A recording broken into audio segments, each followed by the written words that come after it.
राघव राजा राम पतित पावन सीताराम। रघुपति राघव राजा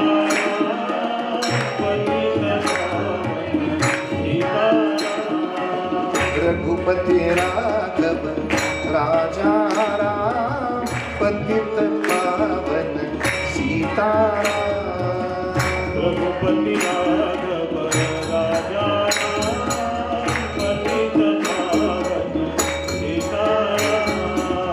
रघुपति राघव राजा राम पतित पावन सीताराम। रघुपति राघव राजा पतित पावन सीताराम।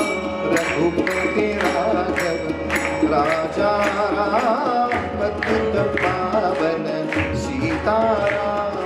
रघुपति राघव राजा पतित पावन सीताराम। रघुपति राघव राजा राम पतित पावन सीताराम। रघुपति राघव राजा पतित पावन सीताराम। राजा रामचंद्र महाराज की माझ्या नंतर म्हणा हरे राम हरे राम राम राम हरे हरे हरे कृष्ण कृष्ण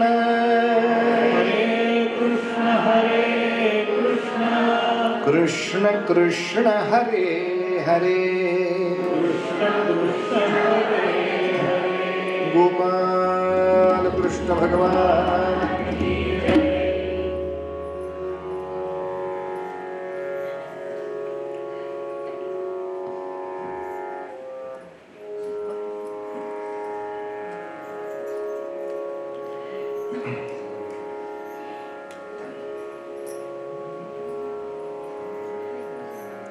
छत्रपती शिवाजी महाराजांच्या वयाच्या 27व्या वर्षी या स्वराज्याला युवराज प्राप्त झाला। शिवरायांचा जन्म 1630 ते 27 वर्षाचे असताना 1657 पुरंदर किल्ल्यावरती जन्माला आलेले युवराज त्यांच्या आधी त्यांना 3 बहिणी होत्या। शिवछत्रपतींची 8 लग्न झालेली, त्यातली सगळ्यात थोरली राणी ती सईबाई फलटणच्या निंबाळकरांची। सईला आधी 3 मुली आणि 4थं बाळंतपण शंभूराजांचं। युवराज जन्माला आला तो आनंद खूप मोठा झाला, पण आईची प्रकृती इतकी नाजूक झालेली की आईला या लेकराला सांभाळता येईना। अशा वेळेला जिजा मातोश्रीने थोडा शोध घेतला आणि कापूरहोळ गावाच्या गाडे पाटलांची जी सुनबाई आता नुकतीच बाळंत झाली होती, तिचं हे 2रं बाळंतपण, तिला तिच्या 2ही लेकरांसह पुरंदरगडावरती आणलं आणि या 2 लेकरांबरोबर तिनं याही लेकराला सांभाळावं। या पद्धतीनं वार्षिक काही उत्पन्न त्या घराला लावून दिलं आणि मग दिसामासाने शंभूराजाला बाळसं भरलं। एकूण जन्म नक्षत्रावरनं याचं नाव काहीतरी गणेशाच्या अंगाने चिंतामणी वगैरे असं काहीतरी ठेवावं असा विचार चालू होता। पण अशा वेळेला जिजा मातोश्रीने थोडा हट्ट केला की या मुलाचं नाव संभाजी असंच ठेवावं. शिवराय हे नाव ठेवण्यासाठी नाकबूल होते. अर्थात ते कारणही सर्वश्रुत आहे. महाराजांचं म्हणणं इतकंच होतं की आई साहेब, संभाजी या नावाची 2 माणसं आधीच होऊन गेलेत आपल्याच घरात. एक चुलते होते संभाजी भोसले म्हणून, आणि शिवाजी राजांचे थोरले बंधू पण होते संभाजीराजे भोसले म्हणून. या दोनही संभाजीराजे नाव असलेल्या लोकांचा मृत्यू, एक अपघाती मृत्यू म्हणजे अकारण मृत्यू, आणि दुसरा आप्तेष्टांकडून फसवून झालेला मृत्यू. आपल्या माहीत असलेली ही 2 नावं, याचा एक आप्तेष्टांकडून तरी मृत्यू झाला, नाही तर अकारण काहीतरी मृत्यू झाला. तर ज्या नावाच्या मागे हे दुर्दैव आहे ते नाव कशाला आपण घ्यावं. पण तरी सुद्धा मा साहेबांचा हट्ट कायम राहिला. तुमचे थोरले बंधू म्हणजे जिजाऊंचे प्रथम पुत्र त्या संभाजी राजांचा असाच कनकगिरीच्या वेढ्यामध्ये फसवून मृत्यू घडवून आणला गेला. तेच परत आलेले आहेत आपल्या घरात. काकांची यादगार चालू राहिली पाहिजे, यासाठी हेच नाव कायम व्हावे. शेवटी शंभू या शब्दाचं सोपं रूप संभाजी. खरं म्हणाल तर 2ही नावं आता शिव परिवारातलीच झाली. शिवाई देवी हे पार्वतीचं स्वरूप. शिवाई देवीवरनं नाव येणार शिवाजीराजे, पण शिवाजी राजांच्या नावामध्ये सुद्धा शिव हे नाव आहेच. आणि इकडे संभाजी म्हटलं तरी शंभू, शंभूच्या नावातही शिव आहेच. लहानपणापासून शिवाजी राजांनी हे मनात धरलंच आहे की आपले सगळे पराक्रम हे शिवशंकरांच्या पद्धतीचे आहेत. रामचंद्राने पराक्रम केला तर त्यांना सोन्याचं सिंहासन आहे, पण भगवान शंकरांनी कितीही पराक्रम केला तरी आपलं सिंहासन स्मशानातच. स्मशानेश्वा क्रीडा. जेव्हा हलाहल विष सगळ्या जगाला जाळत सुटेल तेव्हा सगळं जग आठवण काढणार आपली. आपण ते विष पिणार, लोकांना अमृत मिळू देणार. पण एका गोष्टीचं वाईट नाही का हो वाटत आहे आपल्याला अजून, म्हणजे मी सांगेपर्यंत तुमच्या डोक्यातही नाही आलेलं अजून. ते सांगू का नको संभ्रम आहे. नाही आले डोक्यात तर मी कशाला घालू उगाच. विष आल्यानंतर ज्याची आठवण काढली, अमृत मिळाल्यानंतर विचारायला नको हेही थोडं घेता का म्हणून.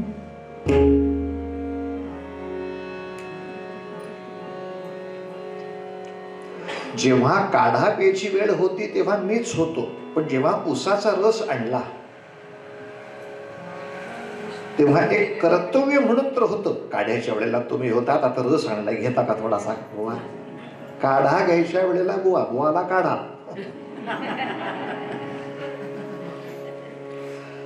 रसाच्या वेळेला तुमची आमची आठवण सुद्धा न राहणं किती दुर्दैवी, किती दुर्दैवी. पण असं असल्यानंतर शंकरांनी असं नाही जाहीर करायचं यापुढे तुमचं एकही काम करणार नाही, आराम करा. अमृताच्या वेळेला मग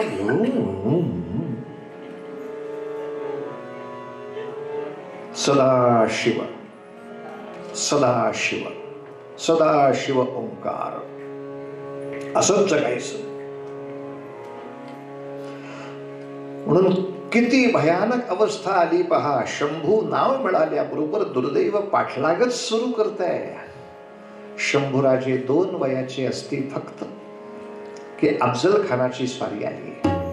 आणि अफजल खानाच्या स्वारीच्या वेळेला सगळी शिबंदी प्रतापगडाकडे हलवावी लागली. उघड्या रानामध्ये युद्ध करणंच अवघड होतं. खानाला एकटा जंगलात गाठून संपवणं हे सोपं युद्ध होतं. आणि अशा वेळेला सईबाईंची प्रकृती इतकी अवघड, इतकी अवघड, इतकी अवघड की अंगावर अलंकारही ठेवेनात. आणि खरंच अफजल खानाला भेटण्यापूर्वी सईबाईंची भेट आहे. कल्पना करा काय भयानक अवस्था असेल. राजगडावरती समयांचा सुद्धा जास्त प्रकाश सहन होत नाही, म्हणून मंद समयांच्या प्रकाशात असलेली सई. राजे येऊन तिच्या शेजारी बसले. राजांचं वय 29 वर्ष फक्त आहे.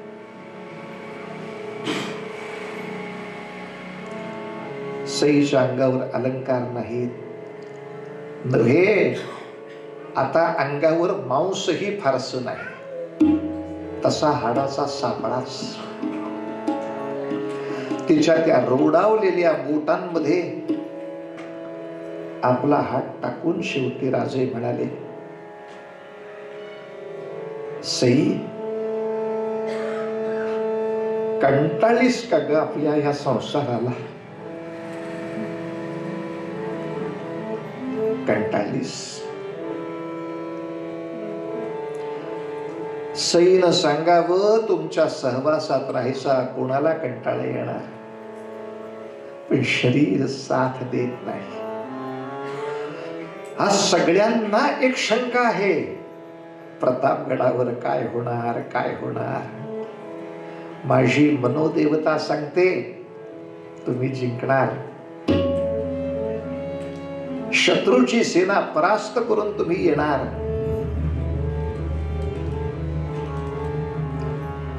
ओवाळायला मी नसणार. एक प्रार्थना करू, एक प्रार्थना करू. बोल सई. यापुढे माझ्या शंभू राजाकडे बघताना एक जाणीव कायम ठेवा. आणि ती जाणीव म्हणजे, राजे, तुम्हाला कोणतंही दुःख झालं तरी ते दुःख सांगण्यासाठी, ते दुःख हलकं करण्यासाठी तुम्हाला आई आहे. माझं पोर मनात कुडणार, त्याला मन मोकळं करण्यासाठी त्याची आई नाही हे लक्षात ठेवून त्याच्याशी काय वागायचं ते वागा. एकाच वेळेला तुम्ही त्याचे वडीलही आहात आणि आई पण आहात. मासाहेब आहेत यात संशय नाही, पण शेवटी आजी आईची जागा नाही भरतायत. आणि सईबाईंची उत्तर क्रिया करून निघावं लागलं महाराजांना. वयाच्या 2ऱ्या वर्षी मातृसुखाला पोरके झाले संभाजी राजे. शिवबा म्हणतात, मासाहेब हेच सांगत होतो, या नावामागे पाठलाग करते दुर्दैव. शोक करायलाही वेळ नाही. अफजल खानाची स्वारी संपते ना संपते तोवर घोडदौड करावी लागली पन्हाळ्याकडे. पन्हाळ्याला वेढा घेऊन बसला सिद्धी जौहर. तिथून विशाळगड गाठतो ना गाठतो तोपर्यंत उतरावं लागलं कोकणामध्ये. कोकणातल्या आरमाराचे उद्योग सावरून राजगडाकडे यावं तोपर्यंत शास्ता खान उभा राहिला. पुढची 6 वर्ष अखंड युद्धाच्या प्रवाही. कधीतरी मध्ये येणं जाणं होईल तेवढाच, पण या काळात जिजाऊ मासाहेबांनी फार लक्ष पुरवलं पोराकडे. लिहिणं वाचणं हिशोब ठिशोब तर सोडाच. शस्त्रयुद्धापासून पुन्हा एकदा तोच विचार, शास्त्राचा अभ्यास, प्रशासकीय अभ्यास, या दृष्टीने शंभूराजांना तयार करत होत्या आईसाहेब. त्यांना खेळगडी पण आपलेच मिळाले. कारण धाराऊ त्या ज्या आल्या होत्या त्यांची 2 मुलं होतीच, अंताजी आणि रायाजी. त्या आपल्या बरोबरची खेळगडी. बाकी गडावरच्या सरदारांची पोरं होती ती होतीच. आणि महाराजांचे खेळ सुद्धा वारे वा. तू खेळ असा खेळ खेळ जीवाचा, बैलाशी झुंज घ्यावी, रेड्याशी झुंज घ्यावी. काय कुस्ती करायची ती होंडाशी कुस्ती करावी. आमची मुलं सुद्धा बॉक्सिंगची प्रॅक्टिस करतात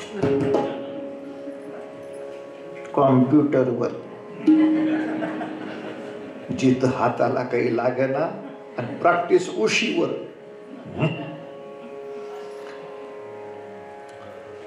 राजांना शस्त्र, शास्त्र आणि प्रशासन या सगळ्या गोष्टी शिकवणाऱ्या जिजाऊ मासाहेबांचं हे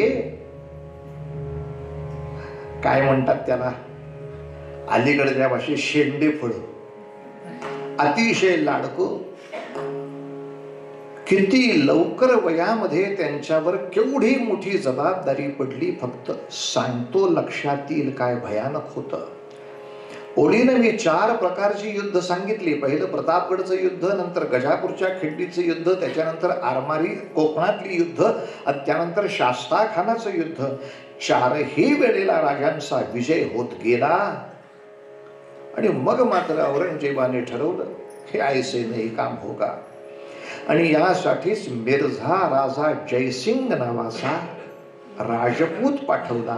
त्याच्या हाताखाली मुबलक राजपूत सेना पाठवली. हेतू हाच, जितके लढत राहतील तितके एका बाजूने मराठे दुसऱ्या बाजूने राजपूत, हिंदूच म्हणणार. फक्त हा मिर्झा राजा म्हातारडा चुकून त्याच्या डोक्यात वारं भरलं आणि शिवाजी राजाकडे गेला तर गडबड होईल. त्याच्यावर लक्ष ठेवायला आपला एक माणूस पाहिजे. म्हणून दिलेर खान पठाण हा मिर्झावर लक्ष ठेवण्यासाठी एक सरदार दिला. आणि ही आता टोळधाड जेव्हा महाराष्ट्रामध्ये आली तेव्हा दुर्दैवाने राजांना माघार घ्यावी लागली. राजे हारले नाहीत, त्यांनी माघार घेतली. शिवाजी राजांनी मिर्झा राजा जयसिंगांना बरीच पत्र लिहिली आहेत. ती पत्र आता शिवकालीन पत्र संग्रहालयामध्ये आहेत, ज्यामध्ये शिवाजी राजे हे स्वच्छ म्हणतायत, मिर्झा यदि मैं तलवार से काम लूं तो दोनों ओर हिंदुओं की ही हानी होती है, असं स्वच्छ वाक्य आहे. जर मी तलवारीनंच काम करायचं म्हटलं, मला अवघड नाही सेना कापणं, पण सगळे राजपूतच मारायला लागणार आहेत. दोनों ओर हिंदुओं की ही हानि हो रही है. मिर्जा, उसकी इच्छा यही है कि सिंह आपस में लड़ बिड़कर घायल तथा श्रांत हो जाए. यानी शृगाल ही जंगल के सिंह बन बैठे. अरे त्याची इच्छाच आहे की जंगलातल्या 2 सिंहांनी मारामारी करावी. ते घायल होऊ दे, ते श्रांत होऊ दे, म्हणजे उरलेल्या कोल्ह्यांना सिंहाच्या जागी बसता येईल. शृगाल ही जंगल के सिंह बन बैठे. इतके स्वच्छ शब्द महाराजांचे. आणि महाराजांचं हिंदी किती चांगलं आहे बघा. म्हणजे भाषा बोलावी नाही असं नाही, पण अशी बोलावी. इकडं वळो आणि समोर बघो, बघता बघता घसरो तर मग पडो. अरे काय तुझं हिंदी मेल्या. मिर्जा, यदि तू मुझे अकेले में मिलता तो मैं तुम्हें वही खत दिखाऊंगा जो मैंने शास्ता खां की जेब से चुराया है. शिवाजी राजाने सांगितलं, मिर्जा तू मला एकट्याला भेट, मी तुला अशी पत्र दाखवीन जी मी शाहिस्ते खानाच्या त्या लाल महालात पळवली आहेत. म्हणजे शाहिस्ते खानाच्या लाल महालावर फक्त महाराजांनी हल्ला नव्हता केला, तिथल्या पत्रव्यवहाराची पेट्या पळवल्या होत्या. पण त्या पेट्यांवर कळतं दिल्लीत कोण कोणाचं काय आहे. आणि त्या राजकारणाचा तुम्हाला उद्या फायदा करून घ्यायचा आहे, तुम्हाला अभ्यास तर करता आला पाहिजे. आणि औरंगजेबाची अनेक पत्र अशी आहेत, तो आपल्या मामाला सारखा द्यायचा शास्ता खान, हा म्हातारा डोईजोड होतोय, याला कसा संपायचा बघ. आता औरंगजेब तुझ्या मृत्यूवर टपलाय आणि हा औरंगजेबाच्या भाल्यावर टपलाय.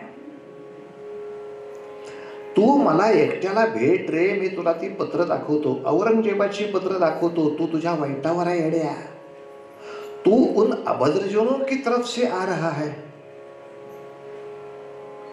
पण काय करावं कळलं नाही. अर्थात हा सनातन प्रश्न आहे आपला, की भीष्माचार्यांना सगळं कळत असतं पण ते संरक्षण करतात कौरवांचं. द्रोणाचार्यांना सगळं कळत असतं पण ते सेनापती असतात कौरवांची. समजल्यानंतर पांडवांच्या बाजूला निघून यावं ही गोपाल कृष्णाची ताकद, ही माणसं दाखवू शकत नाहीत. भीष्म द्रोण यांची जी योग्यता तीच मिर्झा राजा जयसिंगांची.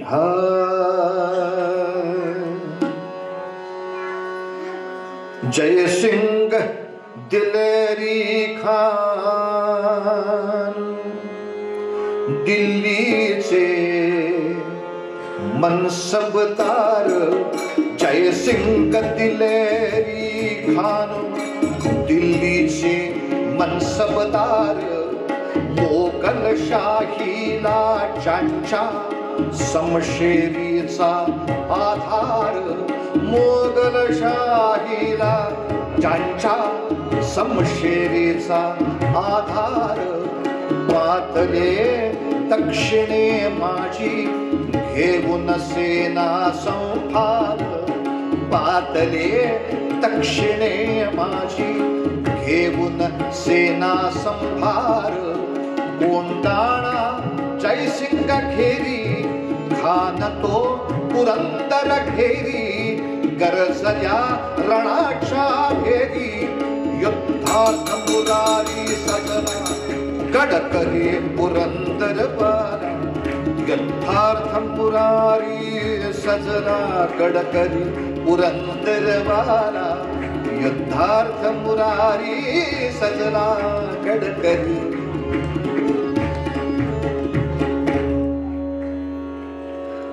शिवचरित्रामधल्या काही भागांना थोडंसं सोडावं लागतंय. मुरारबाजींचं युद्ध आहे, आरमाराची सिंधुदुर्गातली युद्ध आहे, राजापूरवरची महाराजांची स्वारी आहे. आपल्या कर्नल साहेबांना मी सांगितलंय, पुन्हा म्हणलं एक अख्खा आठवडा फक्त शिवाजी महाराजांसाठी ठेवा म्हणलं. शिवचरित्र सप्ताह, त्याशिवाय उरकत नाही हो हे प्रकरण. एवढी युद्ध सांगायची राहूनच जातात. टायटल बदललं की फोकसच बदलतो. आता फक्त शंभूराजांच्या दृष्टीत त्या युद्धाकडे बघायचं. आता मोरारबाजी नाही सांगता येत. तह करायचं ठरलं आणि या तहामध्ये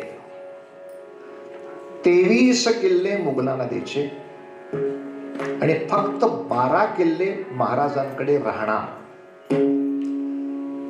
4/5 मुलुक मुघलांना दिला, 1/5 आपल्याकडे राहणार. आज रात्री एवढंच काम करायचं. उद्या सकाळी उठल्याबरोबर आपल्या परिचयातल्या गणित शिक्षण घेणाऱ्या मुलांना फोन करून विचारायचं, मुला 1/5 म्हणजे काय, 2/5 म्हणजे काय, 4/5 म्हणजे काय. त्यांनी सांगितलं, ताबडतोब 100 रुपये त्याला बक्षीस देऊन टाका. खरं समजायला खूप सोपं आहे. कोणत्याही गोष्टीचे जर आपण समान 5 भाग केले तर 2 पंचमांश म्हणजे त्या 5 भागातले 2 भाग.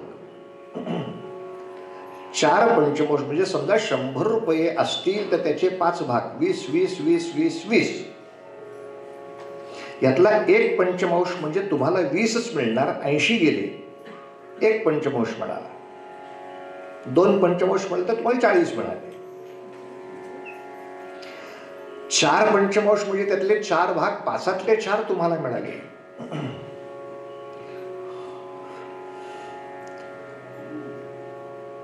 अधूनमधून मुलांकडनं गणित पण करून घेऊया बरं, नाही तर 60-40चे करारच कळायचे नाहीत कसे झाले ते. 23 किल्ले मुघलांकडे, जवळजवळ 4 पंचमांश मुलूक मुघलांकडे, केवळ 12 लाखाचं उत्पन्न असलेला मुलूक राजांच्याकडे. इथपर्यंत तह ठीक होता. याच्याही पुढे एक त्रास असा फार त्रासदायक होता. ते म्हणजे मिर्झा राजा जयसिंगाने इतकंच सांगितलं, शिवाजीराजे आता तुम्ही आम्हाला त्या 23 किल्ल्यांची नावं देणार. जी, त्या किल्ल्यांकडे जाण्यासाठी आमच्या फौजा निघतील, त्यांच्यासाठी तुम्ही एक पत्र देणार की तहामध्ये हा किल्ला आपण शत्रूला दिलेला आहे, खाली उतरा, असं तुमचं पत्र पाहिजे बरं. जी, आता हे पत्र आमच्या सेनापतीनं किल्ल्यावरती जाऊन दाखवलं. जी, आणि तुमच्या किल्लेदाराने ते ऐकलंच नाही.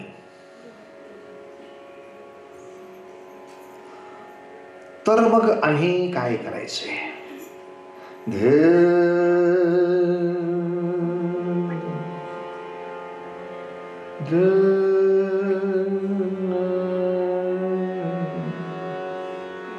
उपाय एकच, तुमचा 8 वर्षाचा मुलगा तुम्ही इथे ठेवायचा आणि सगळ्या किल्लेदारांना सांगायचं, जर मुघलांच्या सेनेच्या विरोधात एक जरी तलवार उठली, वो तो मरेगा ही, वो बाद में मरेगा. पहली तलवार शंभू राजा की गर्दन पर छिड़ेगी. ध्यान में रखना. आणि यासाठी तुमचा मुलगा हे सगळे 23 किल्ले आम्हाला मिळेपर्यंत माझ्या छावणीत बसलेला पाहिजे. याला अधिकृत पोलीस धरणं म्हणतात. बाकी ते स्मगलर, ते किडनॅपर जे असतात ते पळवून नेतात पोरांना आणि त्याला बंदूक लावून ठेवतात. मी सांगतो तसं करणे ते याला मारतो. हे म्हणजे सांगून सवरून तुमचं पोर मला इथं आणून द्या.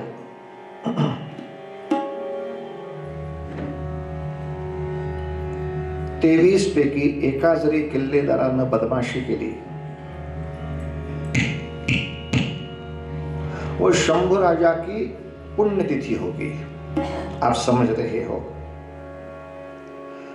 हे राजगडावर सांगून शंभू राजांना घेऊन आले. मासाहेबांना सांगितलं, अशा अशासाठी शंभूला जावं लागणार. संभाजी नाव ठेवलंय ना,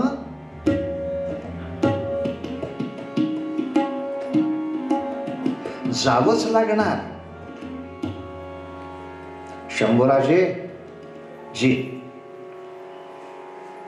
मिर्झा राजांच्या छावणीमध्ये नीट राहाल. छे, तुमच्या बरोबर सैन्य शिबंदी राहीलच. प्रतापराव असतील, त्यांना विचारून पुढचं वागत जा. आणि एक सांगू कराल, बोला आबासाहेब. मिर्झा राजांचे प्रेम मिळवा. शुभास्ते पंथाला. महाराजांची ही पद्धत आहे. हा, काय हवं ते सांगायचं, कसं करायचं ते तू ठरवायचं, सगळं मी नाही सांगायचं. कणीस खा एवढंच मी सांगेन. आता ते कसं सोलायचं, कसं तिखट मिळते ते तुझं तू ठरवायचं. ते कशा पद्धतीनं करायचं, एक्झिक्यूट हा सगळा विषय तुझा. मी फक्त फ्रूट सांगणार, मला हे पाहिजे. मिर्झा राजांचे प्रेम मिळवा. आणि आता काय डाव आहे बघा. हाय हाय हाय हाय. अरे 8व्या वर्षी हा डाव समजणं याची मजा आहे. ते काय आपले आहे. मी बाबांना आलेला फोन बाबांच्या समोर उचलला. हॅलो. त्याने तिकडून विचारलं, बाबा आहेत का रे? मी हा फोन असाच हित ठेवून त्यांना विचारतोय, बाबा तुम्ही आहात का नाही म्हणून सांगू. अरे गधाड्या, ते तिकडं ऐकतही पण याच्यावर हात ठेवायची सुद्धा आमची अक्कल नाही. बाबा तुम्ही हित हात का हित नाही म्हणून सांगू. आता काय घातलीस खड्ड्यात, इकडं फोन. 8व्या वर्षी या मुलाने काय मजा केली. महाराज प्रतापराव बरोबर होते, सिबंदी बरोबर होती. वय वर्ष 8 ते 9 म्हणजे आपल्या डोळ्यासमोर. लक्षात घ्या, आपल्याकडच्या इयत्ता 2रीतलं पोरं हे. काल आपल्या समोर श्लोक म्हटले, ती पहिलीतली मुलं होती. याच्यापेक्षा एक रेषेनं फक्त वर जायचं आहे. आईनं भांग पाडल्याशिवाय भांग पाडता येत नाही. आजीनं चिड्डी घातल्याशिवाय बटणं लावता येत नाहीत. या 8व्या वर्षी पालखीतून निघालेले राजे आले आले आले पुरंदरच्या पायथ्याशी. मिर्झा राजांच्या छावणीपर्यंत सगळी स्वारी आली. ती छावणी पहिल्यांदा बघितली शंभूराजांनी. आबा बाबा बाबा बाबा, एवढी छावणी असते. एवढं सैन्य बघितलेलंच नाही. केवढे हत्ती, केवढे उंट, केवढ्या तोफा, केवढे सैनिक, केवढे पठाण. एवढे सगळे आमच्या वडिलांना घाबरतात.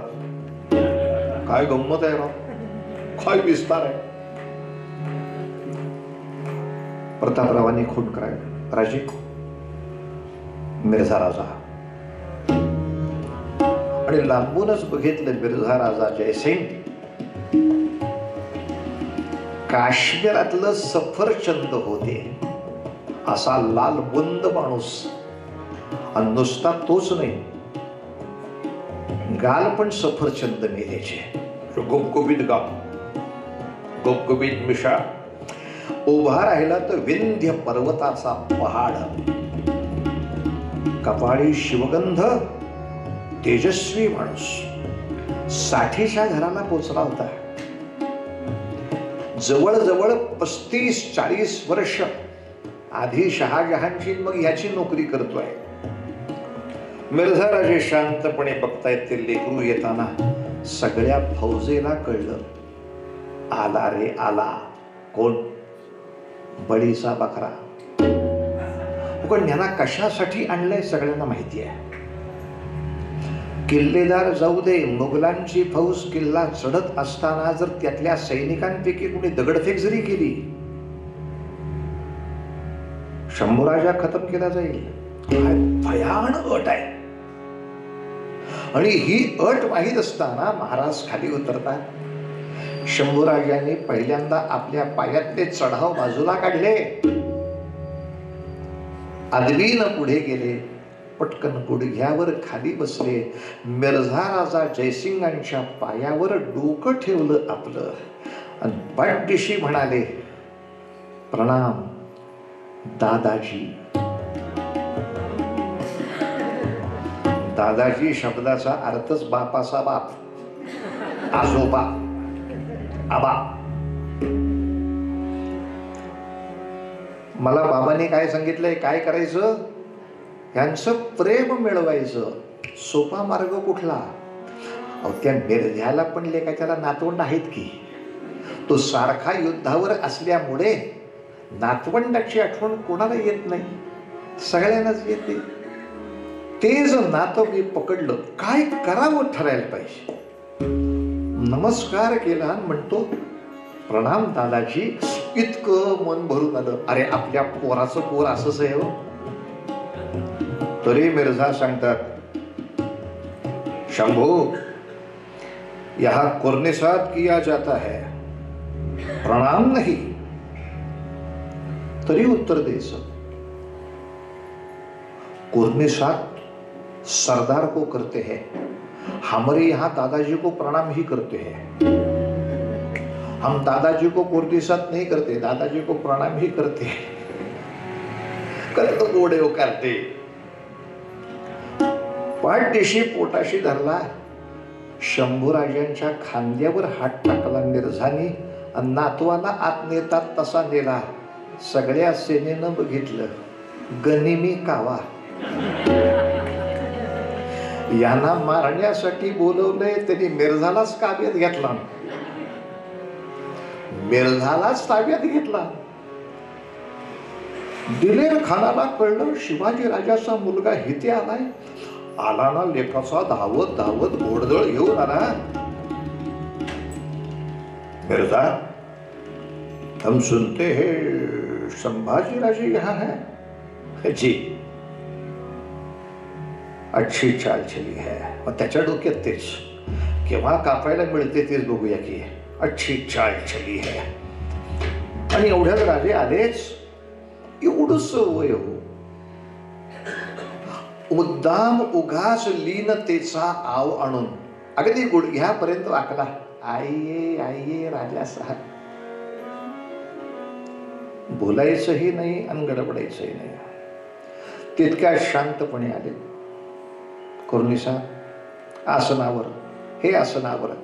अरे कणात खोली हा की, कणात बाजूला केली, समोर एक प्रचंड गजराज उभा होता। शंभूराजे, क्यों देखते हो ये गजराज? तो आपके लिए तोहफा। अरे बड़े आदमी के तोहफे भी बड़े ही होते हैं। और सरदार एकमेकांना भेटणार, ते काय हात रुमाल का भेट देणार आहेत? अब राजा के बेटे हो, हम भी सरदार है, ये हाथी आपको तोहफे में दिया जाता है, कबूल है? राजगढ़ तक ले जाओगे ना? मैं राजगडापर्यंत द्याल ना तुम्ही या हत्तीला? आणि असं म्हटल्यानंतर शंभूराजे म्हणाले, ते मुके जनावर, ते मुके जनावर, ते मुके जनावर, ते मुके जनावर, पायाने चालते अधिक काही, पायाने चालते अधिक काही, विस्मय वाटे मजसी, विस्मय वाटे मजसी, किल्ल्याना चालताच येणार, किल्ल्याना चालताच नाही। लक्षात आलं? सोडून द्या। अहो दिलेर खान हे मूक जनावर आहे, त्याच्या पायाने चालू शकतं, ते कसंही नेता येईल। मला प्रश्न असा आहे, तुम्ही जे म्हणता की आमचे 23 किल्ले तुम्ही घेतले, ते 23 किल्ले तुम्ही दिल्लीला कशी नेणार?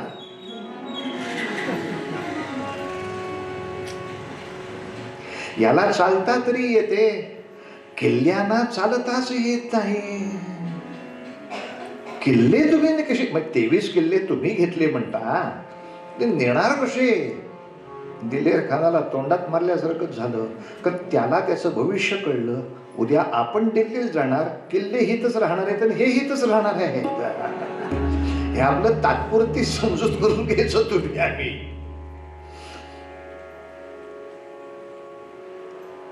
लड़का बड़ा तेज है, तेज है। मिर्झा राजांनी खाजवून खरूस काढल्यासारखं म्हटलं, आम्ही असं ऐकतो की तुमच्या वडिलांकडे भवानी तलवार आहे। बिलकुल, आणि भवानी तलवार कधी पराभूत होत नाही म्हणे। पण आता तुम्हाला खाली ठेवावी लागली. शंभूराजे म्हणाले, मिर्झा राजे, खाली नाही ठेवली, शमीच्या झाडावर ठेवली आहे.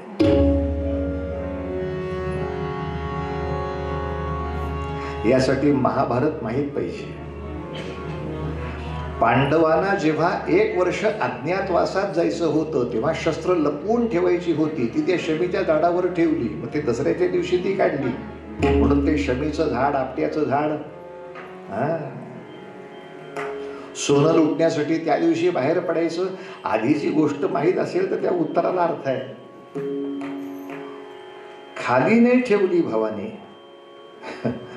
शमीच्या झाडावर ठेवली आहे. म्हणजे तहाच्या कागदाचं भविष्य किती आहे ते समजलं. हा 1 वर्षाचा कसा बसा अज्ञातवास आहे, ह्या पलीकडे काही नाही.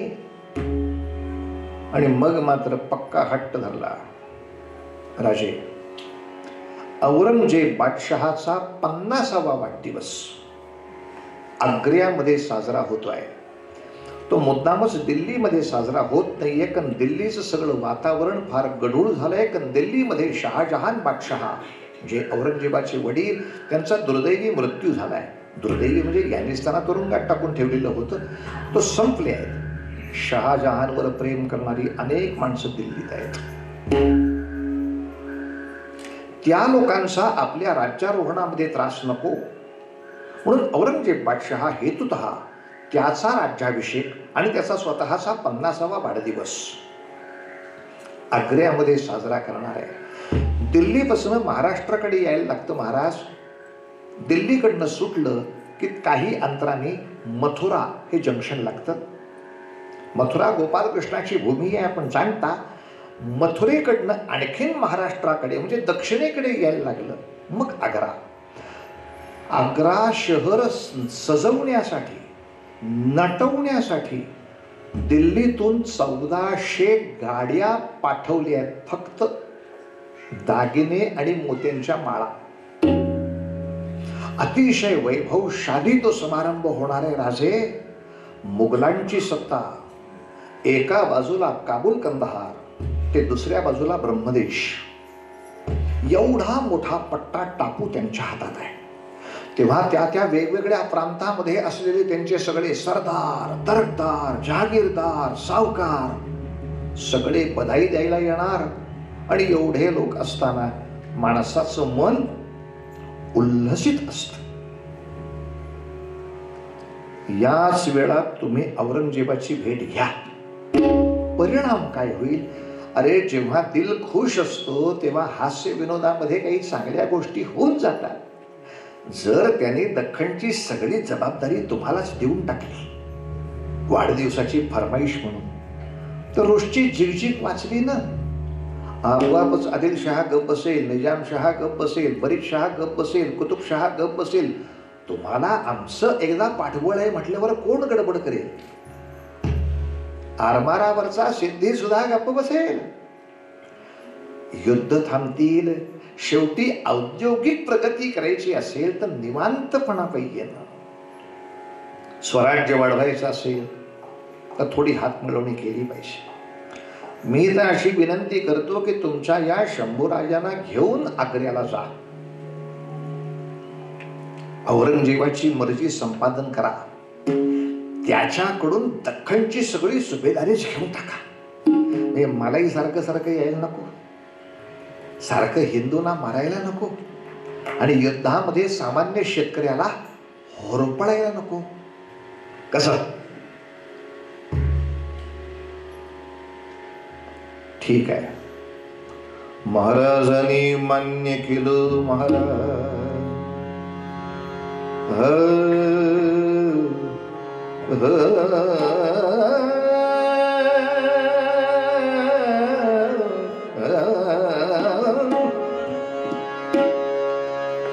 जिजामाऊली म्हणाल्या, राजे काय वेड्यासारखं हो म्हणून बसला?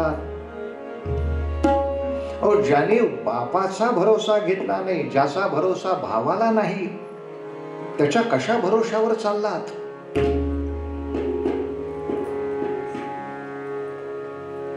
लोकांना अमृत मिळण्यासाठी विष तर प्यावंच लागेल. विष असेल तिथेच तर आपली खरी गरज आहे. आणि महाराजांचा आणखीन एक छोटा हेतू आहे बरं का.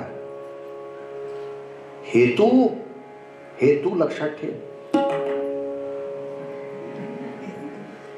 तो हेतू विचित्र आहे. तो हेतू थोडासा असा की समजा या सगळ्या समारंभात चुकून माकून औरंगजेबाशी एकट्याशी गप्पा मारायला संधी मिळालीच, चुकून माकून, तर गप्पा मारता मारता मिठीही मारायला जर संधी मिळाली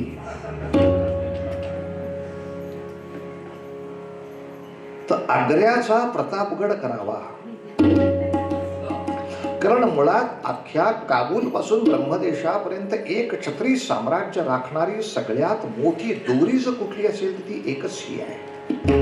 ही दोरी जर उडाली तर संपूर्ण साम्राज्याच्या ठिकऱ्या उडायला मग वेळ लागत नाही. या गडबडीत एक वेळ मी संपेन, पण पुढच्या पिढ्यांना युद्ध सोपं होऊन जाईल. कारण एवढा मोठा नेता आता नाहीये त्यांच्याकडे कोणीच. नेतृत्व एवढंच आहे. अर्थात महाराजांना हे दरबारात पण करायचं होतं. एकांतात नाही भेटला तर दरबारातही ते करू शकत होते, मदत नाही मिळाली पाहिजे तशी. आता ते कुठं करू शकत होते सांगतो, पण सगळ्या लोकांनी अक्षरशः देव पाण्यात ठेवले हो. जिजाबाई म्हणाल्या, अरे न्यायचंच होतं तर मला घेऊन जायचं रे आग्र्याला. माझं काही बरं वाईट झालं तरी चाललं असतं, माझं अख्खं आयुष्य संपलंय. शंभूला का नेतोस? मासाहेब, संभाजी राजांच्या नावे आपण औरंगजेबाकडून 5,000ची मनसब घेतली आहे. आता ते त्या दरबाराचे मनसबदार आहेत. मी स्वतंत्र राजा म्हणून चाललोय, पण शंभूराजे चाललेत ते मनसबदार म्हणून चालले. त्यांना नेणं भाग आहे बाबा, त्याला पर्याय नाही. केवळ 2500 ते 3000 नोकर चाकरांसकट एवढाच समुदाय घेऊन फाल्गुनामध्ये महाराष्ट्र सोडला. ही माणसं कधी परत येतील माहीत नाही, पण जिजाऊंचा निरोप पक्का होता. मासाहेब, समजा शिवाजी राजे आणि शंभूराजे दोघंही संपले तर अशा शिवाजी राजांना निर्माण करणारी जिजाबाई शिल्लक आहे हे त्याला आम्ही समजावून सांगू. अशा शंभूराजांना निर्माण करणारी मातृशक्ती महाराष्ट्रामध्ये शिल्लक आहे हे आम्ही समजावून सांगू. आता आम्ही प्रयत्नाची पराकाष्ठा केलेली आहे. काम पुढचं पंढरीनाथाचं. पंढरी निवास सख्या पांडुरंग, पंढरी निवास सख्या पांडुरंग, पंढरी निवास सख्या पांडुरंग.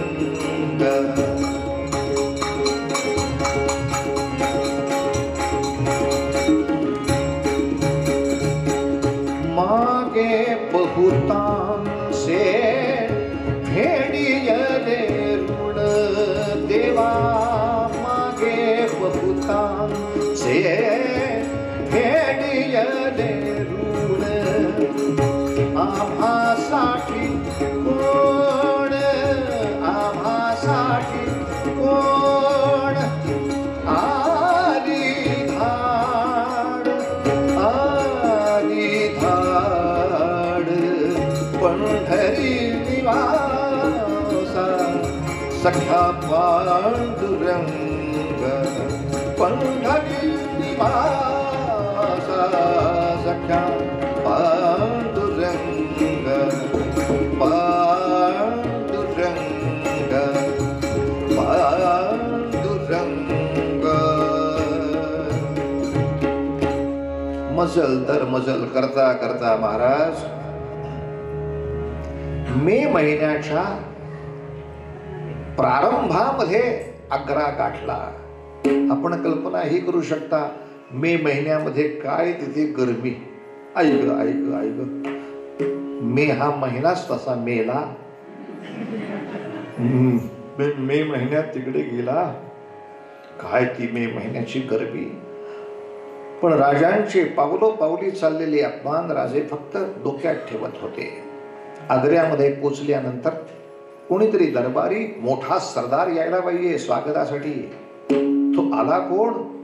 रामसिंगाच्या कार्यालयातल्या सरदाराच्या कार्यालयात काम करणारा कारकून मुन्शी, हा महाराजांचं स्वागत करायला. बरं, आग्र्यामध्ये निवासाची व्यवस्था तरी एखाद्या राजभवनामध्ये, हवेलीमध्ये, सरदाराच्या राजवाड्यात, धर्मशाळेत.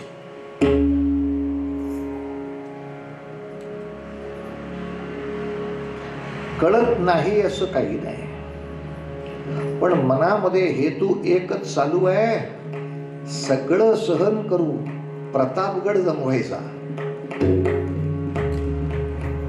सगळं सहन करू, आपलं ध्येय एकाच गोष्टीवर पक्का आहे, कुठंतरी गाठायचा, प्रतापगड उरकायचा. यासाठी सगळ्या गोष्टी क्षमा करत दिनांक 11 मे या दिवशी तो भव्य असलेला दरबार सगळीकडे होणार. औरंगजेबाने आधी विचारून घेतला आपल्या मामाला. कोण मामा? शाहिस्ते खान, त्या औरंगजेबाचा मामा. महाभारत काळापासून मामा भाच्याची जोडी आहे. अपशकुनी शकुनी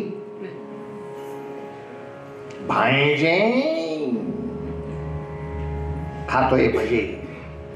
त्यांना विचारलं होतं, मामा तुम्ही लाल महालामध्ये त्याला खरंच बघितलाय? कसा काय हो? शिवराज मराठा गडी 25 हात उडी मारतो सक्त. लॉंग जम्प सांगितली.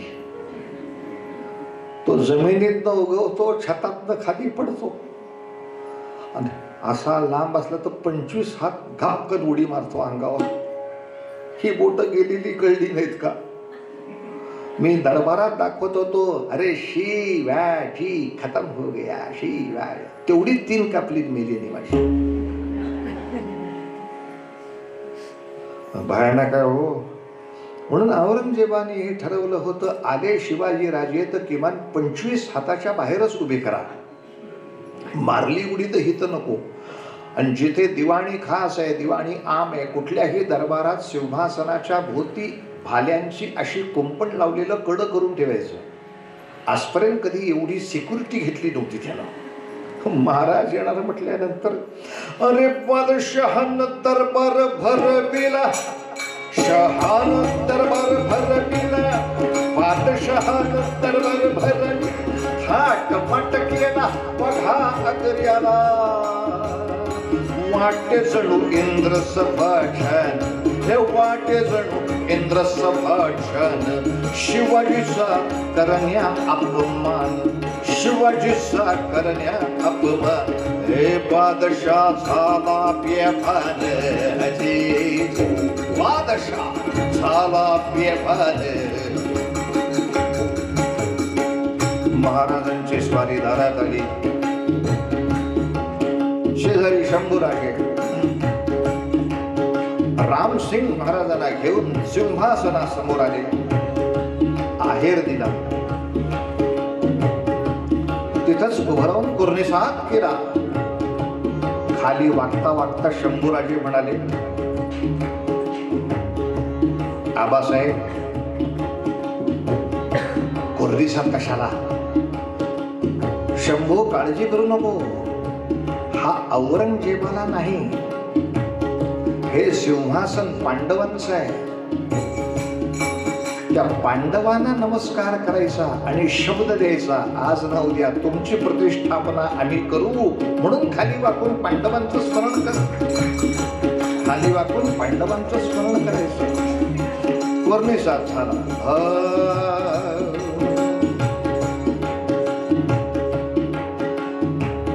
आपण त्याच्याकडं बघितलंच नाही असं करायचं, पण सारखं लक्ष देतच.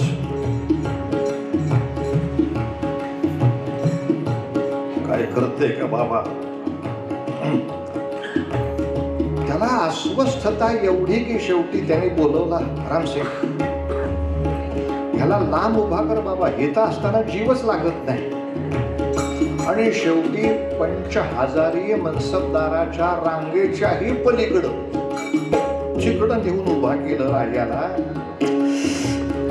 राजे जे चिडले या 2 कारण आहेत. एक, स्वाभिमान हा मुद्दा होताच, पण जवळ उभं राहून प्रतापगड इतका सोपा होता. हे उगाच लांब नेलं येडेने आपल्याला. कोपऱ्यातच नेऊन उभा केला. शंभूराजे तो दरबार पण बघत होते. एवढे दागिने आहेत, एवढं वैभव आहे, असं वैभव आपल्या स्वराज्याकडे येईल का हो कधी? असं मनात आलं. पण एवढ्या लांब उभं केलं आणि आपला मान झाला म्हटल्यानंतर काय करावं महाराज? जसा वणवा लागला राहणारा, जसा वणवा लागला राहणारा, तसा राजा आता भडकला. अरे तसा राजा आज भडकला.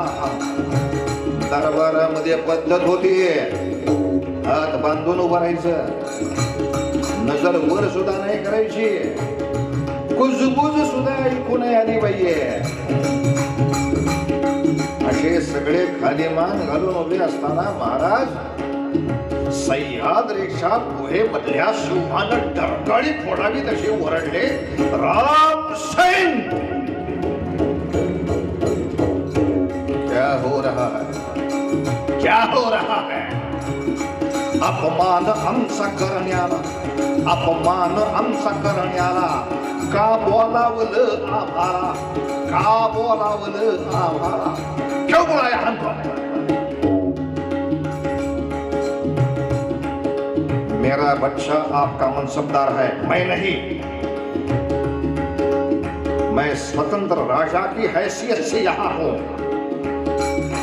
और स्वतंत्र राजा से कैसे बर्ताव किया जाता है उसकी तमीज भी नहीं आपके बादशाह को. बदतमीज, जो हमारा सम्मान रखना नहीं जानता उनका सम्मान रखना हम भी नहीं जानते. राजे सिंहासना जवळ आले तख्तापाशी, याचा जीव खाली वर आलं रे प्रकरण. इथं राजे नेमके काम करत एकच होते, रामसिंग मुझे सहा नहीं जाता, मेरा मान हुआ है, मुझे कटार दे दो, मैं कटार मेरे ही पेट में ठोक दूंगा, मुझे यहां मरना है. हे काय गंमत आहे काय? रामसिंग मला कट्यार दे म्हणजे मी माझ्या पोटात घुसकून इथं मरतो. तेव्हा खरंच शिवाजी मरावे म्हणून रामसिंगानं जर नुसती कट्यार दिली जरी असती ना तरी सगळं जाऊ होत होतं बघा. एवढ्या अंतरावरनं कसाही औरंगजेब टिपता येत होता, पण तिथं नेमकं शस्त्र नेता येत नव्हतं. शस्त्र ह्यांच्या कमरेला होतं हे मनात येत नव्हते. कठोर देतो यातलं काहीच होण्यासारखं नाही होते का? आता माग असं दान दान बोलून पाठ फिरवून माग चालेला जे जे, माग चालेला जे जे. राजे औरंगजेबाला पाठ दाखवून निघून निघाले. जेव्हा शाबासाहेबांनी शब्द काढला होता रामसिंग, या सगळे दरबारातले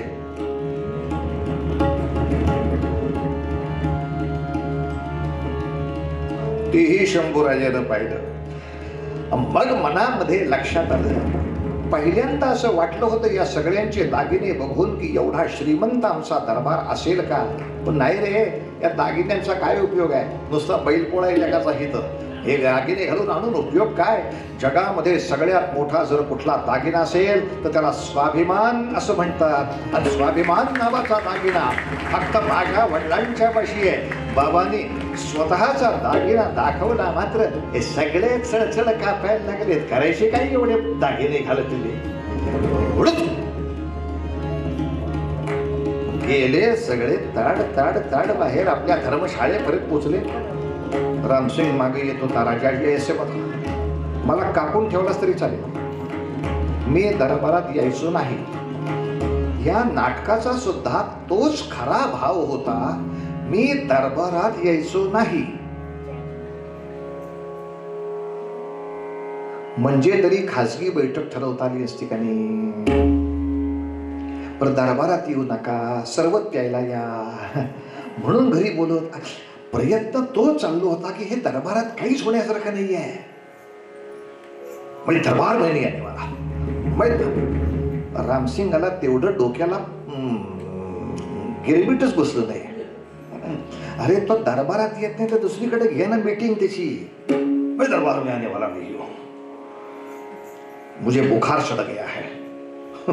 शेवटी दुसऱ्या दिवशी संभाजी राजांना घेऊन गेले दरबारात. ते 8 वर्षाचेच महाराज. त्यांना मात्र जवळ बोलवलं औरंगजेबाने. शंभूराजांची औरंगजेबाची ही पहिली मोठी भेट. तो 50 वर्षाचा, हे 8 वर्षाचे. क्यों शंभूराजे जी, हम सुनते हैं आपके पिताजी को बहुत बुखार आ गया है. आपको बुखार नहीं आया?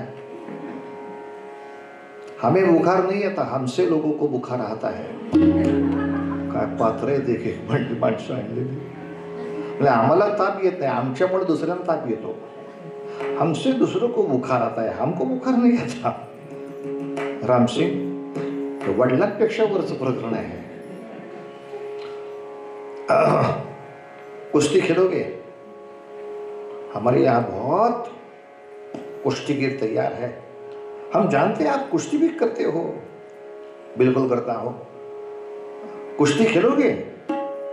शंभूराजाने त्याच ताकदीने उत्तर द्यावं, मैं किसी दूसरे के साथ नहीं खेलने के लिए आया. मुझे कुश्ती करनी है तो आपके शहजादे को अखाडे में लाओ. मी एका स्वतंत्र राजाचा मुलगा म्हणून आलोय. मी कोणाशी कुस्ती करू काय? मी जर शिवाजी राजांचा मुलगा म्हणून आलो असेल तर औरंगजेबाचा मुलगा आला पाहिजे आखाड्यामध्ये. अपने शहाजादे को आखाडे में लाव. त्याला लक्षात आलं आमचा शहाजादा आखाडा बघूनच पुढे छोटे, त्याला कुठं आखाड्यात आणू. हे कुस्तीगीर कार्ट. पण ताबडतोब बातम्या केली. फुलाद खान राजाजी को घेरलो आणि धर्मशाळेभोवती तोफांचा पहारा लागला. जवळजवळ धर्मशाळेच्या सीमेपासून मुख्य हमरस्त्यापर्यंत हजारो सैनिक, हजारो स्वार हातामध्ये नंग्या तलवारी घेऊन उभे केलेले दिसले. राजांच्या लक्षात आलं, पुरे फसलो. सगळ्या बाजूनं फुलाद खान अत्यंत क्रूर कर्मा असलेला सरदार. शंभूराजांनी सहज विचारलं, बाबा आपण तर धर्मशाळेत होतो, धर्मशाळेचं तुरुंगच झालं, तुरुंगात पडलो. हो शंभू, मग आता काय करायचं? यासाठीच भागवत वाचायचं, यासाठी गोपाल कृष्णाला आठवायचं. मथुरेच्या जवळ होता, पण त्यांचा जन्मच कारागृहात झाला होता. सुटले ना ते. नुसते स्वतः नाही सुटले, अनेकांना त्यांच्या बंधनातनं मुक्त केलं. मग कसे सुटले? आबा ते टोपलीतनं. हा, पण टोपलीमध्ये ते बसू शकले, लहान होते ना. मग आता तुम्ही सांगा शंभूराजे, काय करायला लागतं? आपल्याला बसता येईल एवढ्या टोपल्या बघितल्या पाहिजे, इतकं कळलं खूप झालं. पांडुरंगा आपल्याला बसता येतील अशा टोपल्या बघितल्या पाहिजे. ठीक आहे, घ्या, पत्र लिहायला घ्या. अशा टोपल्या मिळवण्यासाठी काय पत्र लिहायचं, कसं पत्र लिहायचं, कुणाला पत्र लिहायचं, हे सगळं माहीत असलेलं पोर राजाला मिळणं राजाचं केवढं भाग्य. फाउंटन पेन कुठनं आणू? कोणाला पत्र लिहायचंय, कशा पद्धतीनं पत्र लिहायचंय, आपल्या टोपल्या आपल्याला कशा मिळणार, यासाठी काय करायचंय राजे, कळतंय कळतंय. हा, याच्यासाठी राम प्रभु की भद्रता का, सभ्यता का ध्यान. ह्याच्यात काय सभ्यता? इथल्या एका लेकराला बोलता आलं असतं का नाही? कसं पत्र लिहायचंय माहिती आहे ना? अहो, मी मिर्झा राजा जयसिंगाच्या छावणीत राहून आलोय, तुम्ही काय मला सांगता? ही आमची सभ्यता. आपण बापाशी बोलता, आपण मोठ्या माणसाशी बोलता आहात, जरी तुम्ही त्याच्यापेक्षा काही मोठी गोष्ट केलेली असेल तरी सुद्धा त्यांच्या समोर सांगत असताना आबा आपण सांगाल त्याप्रमाणे पुढची कारवाई करू बरं. तीच तर कारवाई उद्या परत 8:30ला सुरू करायची आपल्याला. यासाठी राम प्रभु की सभ्यता भद्रता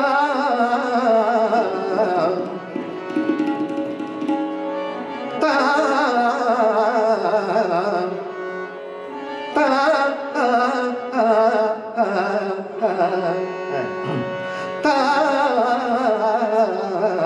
राम प्रभु की सभ्यता का भद्रता का ध्यान करिए, ध्यान करिए, ध्यान करिए. राम का गुणगान, राम का गुणगान, राम का गुणगान, राम का गुणगान, गुणगान. राजा राज रामचंद्र भगवान की जय. सर्वांनी आरतीसाठी सिद्ध होऊया. आरती झाल्यानंतर मारुतीरायांना आधी त्यांच्या मंदिराकडे पाठवा, आपण आपल्या मंदिराकडे प्रस्थान करायचं.